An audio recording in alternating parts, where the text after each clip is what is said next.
Hi guys, Gazi here.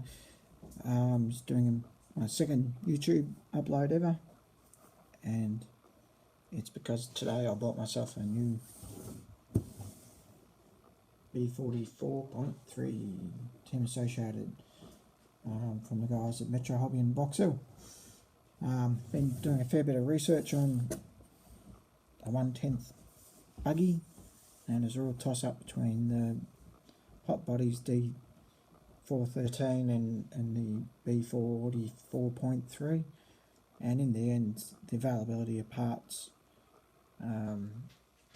was probably the deciding factor. The guys that I spoke to at the shop said really hard to get parts for the 413, and everything I've read and seen on YouTube basically says the same. So I've gone with the Team Associated, which has a great reputation anyway, and I'm going to give that a bit of a try. Inside the unit, I'm going to run a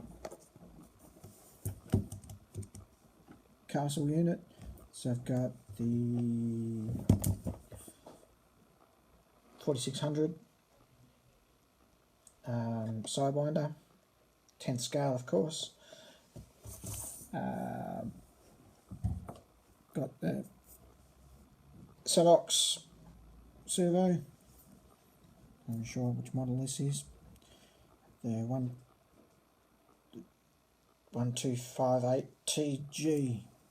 There you go, it's a 12 kilo one anyway. And then I've got a couple of sets of the caliber tyres for front and rear. And I'll be running that with the DX4C Spectrum unit. My last clip I was talking about building my Techno SCT 410.3, which I've completed, and the car turned out awesome. I've got a Slash Ultimate, and the 410.3 makes the Slash like a standing still, so it's a really good car. I'm really amazed and really happy with how it went together, and how sturdy it is. It's just handles beautifully and runs so well. I'm really wrapped with that. If you're looking for a great short course truck, I can recommend that for sure. It's worth the money. Here's the Techno SCT 410. Again, it's the lame flake with black backing, and I'm running a Flowtech body on it, and so you can get a bit of a look-see at it all. Come together so well, and as I said, amazing on the sheep paddock that I drive on. Really happy with the handling and the amount of power that I had. It just blew my mind. I thought the Slash was good on 2S at about 60 k's an hour. If this isn't doing 70 to 80, I'd go, hey, it really flies. So check it out, folks. It's got the Hobby Wing 4000 kilovolt motor in it, I think it is from memory, and great machine. Check it out. Here's the Slash Ultimate.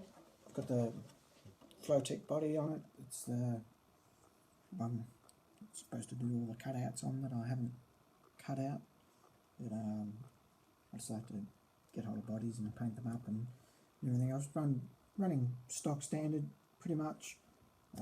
Changed out the drivetrain a little bit to I think the CVDs, if I remember rightly, and that's about it, apart from a Dusty Motors dust cutler.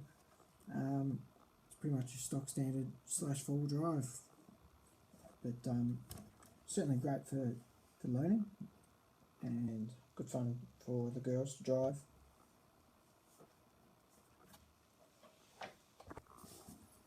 This one's my baby. It's my Vorze. This is my first ever RC car. Bought this a couple of years back, and The only thing I've ever had to do to it is replace the body, the wing, wheels and tyres, and that's because I wanted to. So I've changed those things just to suit my own personal tastes more than anything. The Badlands tyres, they've been a good move for me because, as I said, I've usually driven a sheep paddock and it's usually very, very wet and slippery, or very, very dry and dusty. So there's sort of no real in between with the two. The only other option was that I have put on actually was the 112mm suspension all round. Apart from that, it's just stock standard Vorza, and it's been perfect. Nothing's gone wrong at all. It is rock solid. Not one screw's come loose even. I've been very blessed, and it's a great car. If you're looking for a 1/8 buggy ready to run, I reckon this would probably be one of the best ones out there. It's my Associated Mini 8T, which is another one of my little side projects. Again, runs in a sheep paddock. Only complaint I have with the Mini 8T is the ball joints pop off really, really easy.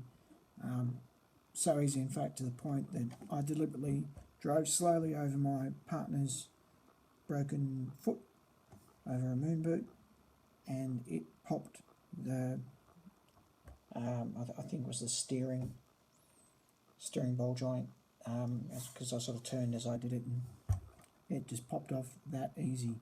And another time, a friend was driving it through some long grass and it just fell off.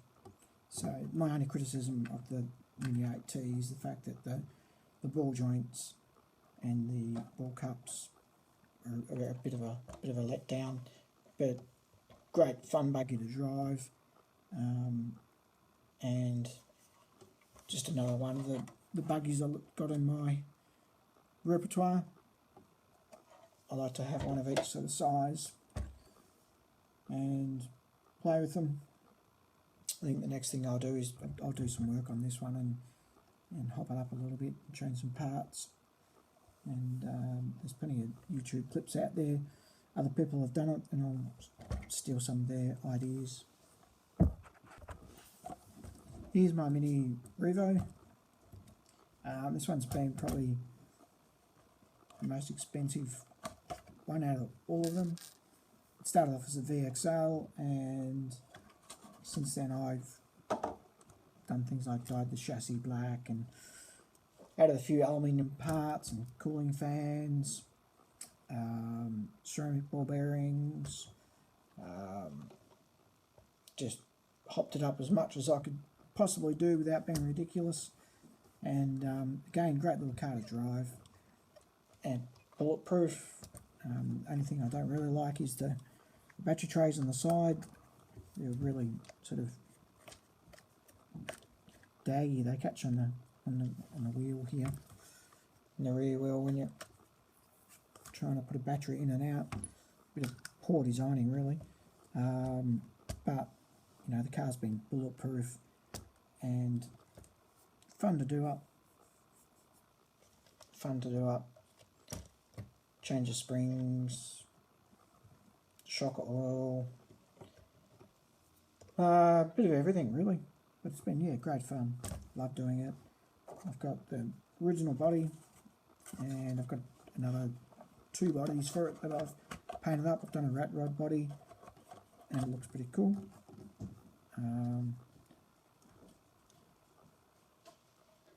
And I just like to, as I said, mess around with the cars and hop them up and do tidbits to them all.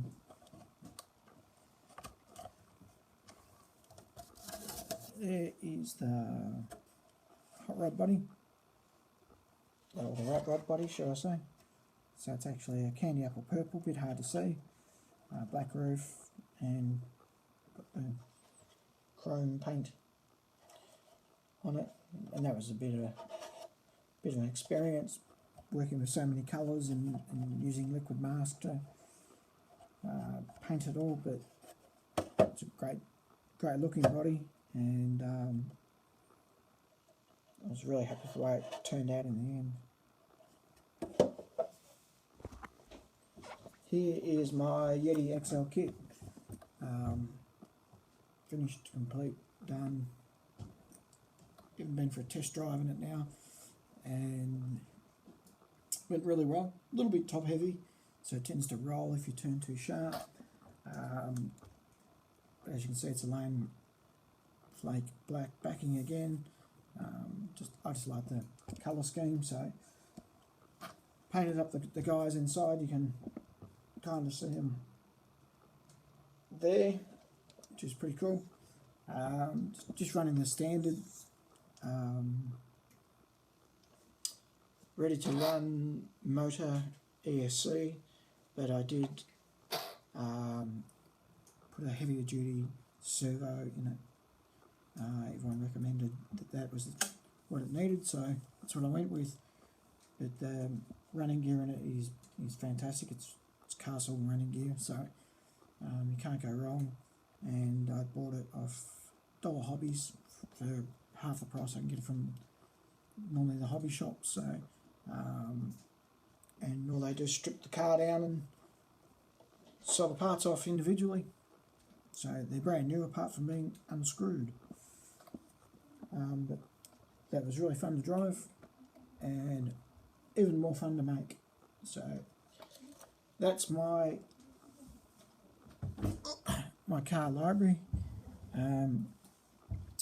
Keep tuned, and maybe I'll post another YouTube clip with the finished 44.3. Hope you like my clip. Please be kind. Give thumbs up if you did.